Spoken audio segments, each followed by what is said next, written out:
As a SPPHP एक message देना चाहती हूँ। जब मैं एज ए CTO मुल्तान थी ट्रैफिक में, तभी पब्लिक को मैं यही मैसेज देती थी कि ट्रैफिक के कानून जो है, इनके लॉज को फॉलो करें। जब तक आप कानून को फॉलो नहीं करेंगे, आप एक अच्छे शहरी नहीं बन सकते हैं। और आप कोशिश करें कि जब भी आप सफ़र करें, अपनी हर चीज़, लाइसेंस, डॉक्यूमेंट्स और मोटरसाइकिल सवार जो है वो हेलमेट का इस्तेमाल ज़रूर करें।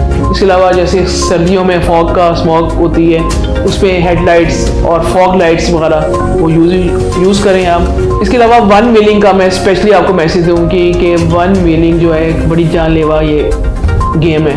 खुदा के लिए पेरेंट्स से मेरी ये अपील है, अपने बच्चों को कतन आप मोटर बाइक मत दें, स्पेशली जो आपके अंडर एज बच्चे हैं। और वैसे भी कोशिश करें कि बच्चों पे नज़र रखें, इनको मत अकेले भेजें मोटरसाइकिल्स पे, क्योंकि ज़िंदगी एक दफ़ा आपको मिलनी है और जो औलाद होती है बहुत कीमती होती है। तो इससे आप इज्तनाब करें, बच्चों पे नज़र रखें, सख्ती करें ताकि बच्चे आपके महफूज रहें और आप लोग भी सुकून से अपनी ज़िंदगी गुजारें। अल्लाह मियां हम सबका हामी व नासिर हो।